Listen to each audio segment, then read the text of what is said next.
Today on FilmRiot, we take a look at the Blackmagic URSA Mini 4.6K. Welcome to FilmRiot, the show that takes mystery out of the effects and techniques, go on some of your favorite Hollywood films. I'm your host, Ryan Conley, and before we get started, in case you missed it, we released a promo for Bloodtober, this one.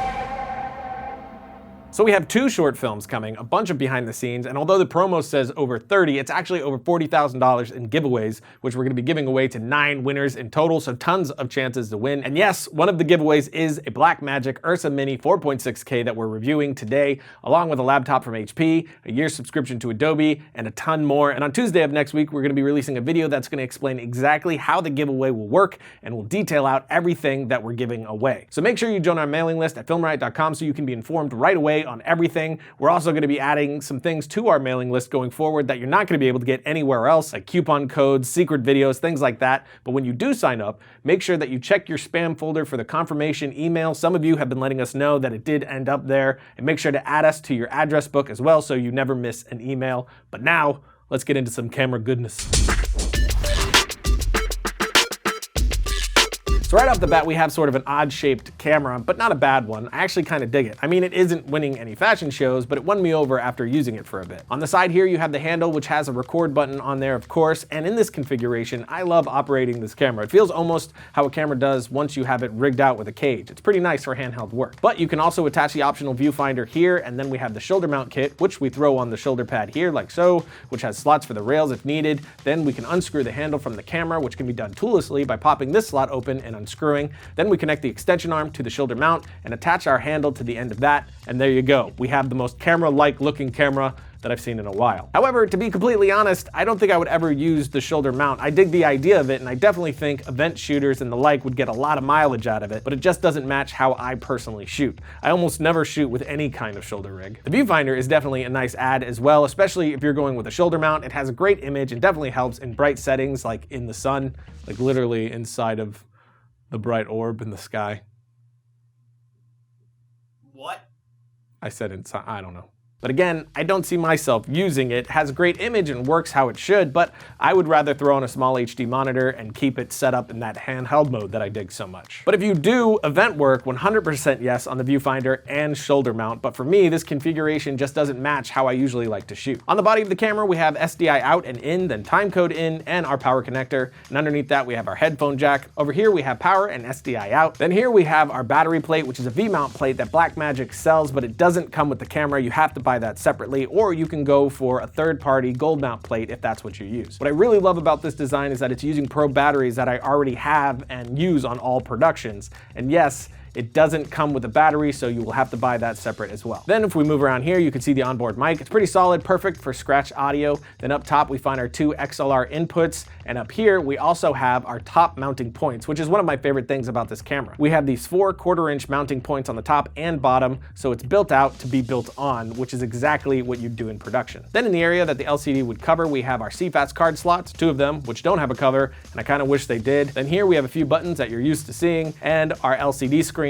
which I love, as long as you are indoors. Outside, it was a little tough to see. I definitely needed a sun hood, but indoors, this is a really nice screen. We have our audio levels up here and more self-explanatory buttons here, including our menu button, which brings up what might be my favorite menu system of any camera I've ever used. It's so simple and nice to look at, which is not the norm. If I go to settings, first up, we have our camera settings here, and here you're gonna find ISO, white balance, and shutter angle. After that, we have our audio settings, which again, as you can see, this menu structure is so simple and intuitive. Overly complex menu systems are a big pet peeve of mine.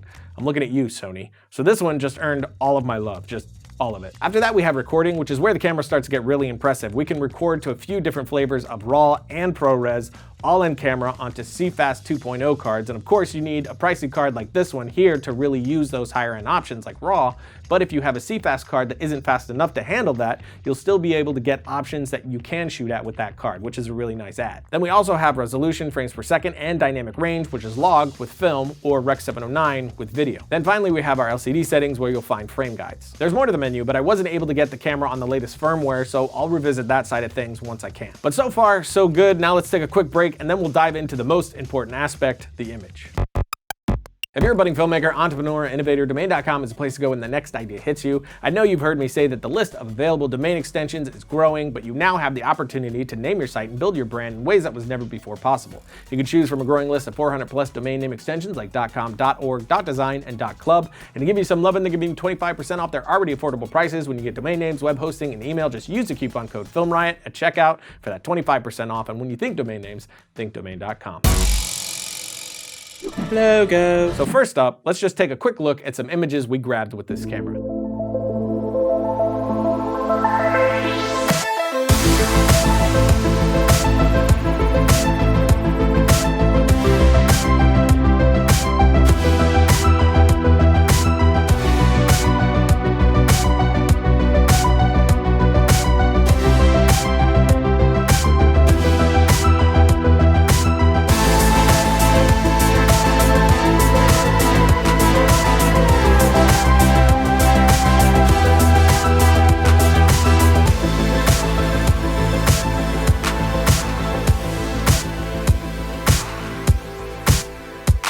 I have to say, I kind of love it. This is the first Blackmagic camera I've used since all the ones that came before it didn't really seem to fit how I shoot. But for me, the Blackmagic URSA Mini is a filmmaker's camera. Everything about how it's built and what it focuses on lands right in what the filmmaker needs, in my opinion. But let's take a look at this without any color grading, just straight log images. We have a milky, almost Alexa-like quality to the image, which is in part thanks to the dynamic range, which we have 15 stops of impressive dynamic range here. In this shot here, it was a very bright day, and I have Stark and Justin sitting in a shadowed area, but I'm still able to keep good exposure on both of them without losing any detail in the sky. Or this shot here under the bridge. Stark is completely in the shadows, and the tree in the background is getting hit by direct sunlight, but I was able to retain detail in both the background and my actor. And just because I was curious, I decided to take a look at the image of the URSA Mini compared to my C300 Mark II.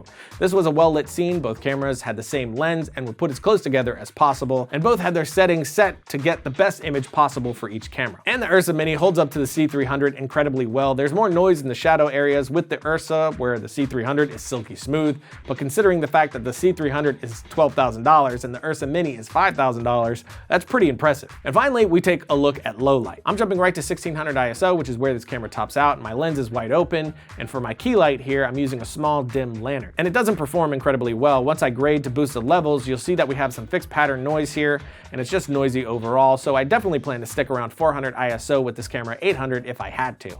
So if you need crazy low light, this might not be the camera for you. So the bottom line, I'm very impressed with this camera. What it can do for the price is pretty insane.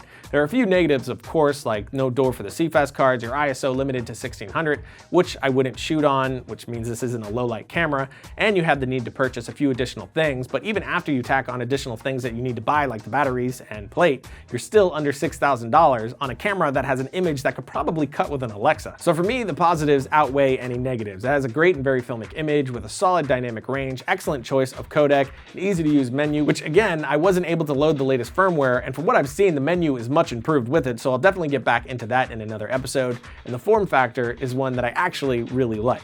Logo. As a side note, all the grading for these shots were done with our new Horror LUTs pack, which was released today on our Try and Store. Inside we have 39 horror movie LUTs inspired by movies like Amityville Horror, Friday the 13th, Insidious, Jaws, Nightmare on Elm Street, Psycho, and a ton more, and each of these comes in versions that will convert from Alexa log footage, Red, Blackmagic, Canon, Generic, and Standard, which is Rec. 709. And just like our last pack, we have a bunch of utility LUTs as well. And of course, since these are LUTs, you can use them in most software, so give them a look in our store right here. But that is it for today. Don't forget to check back in on Tuesday to learn how you can win a Blackmagic URSA Mini and a ton of other amazing goodies. And I'll see you guys next week when I keep asking Icarus to make it brighter.